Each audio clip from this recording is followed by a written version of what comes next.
Здравейте, Костадинов съм от Сглобяеми къщи и сгради Коседом.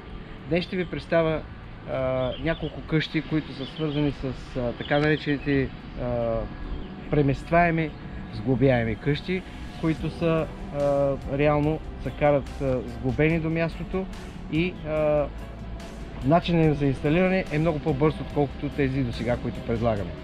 Първият модел, който е К1. К1 той представлява тип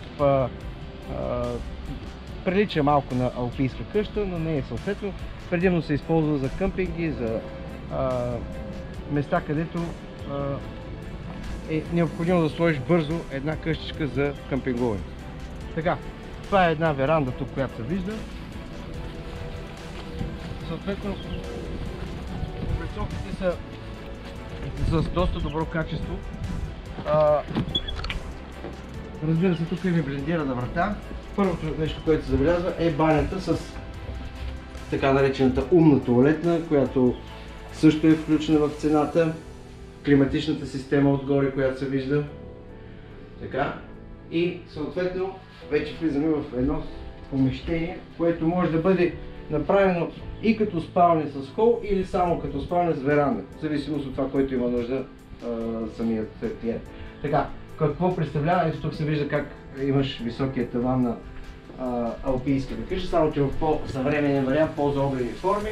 Облицовките са ясни, те са с EPS системите, нали, както са, като съответно цветовата гама е ясно, че може да бъде различна.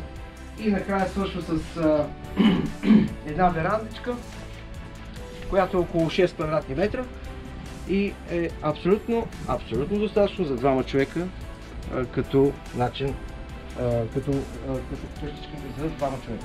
Така, другата част, която е в самата цена, която предлагаме за този модел, е включено цялото оборудване, плюс инсталацията с климатичната система и разбира се и банята оборудване. Това е към момента, след малко се прехвърлим на другото видео.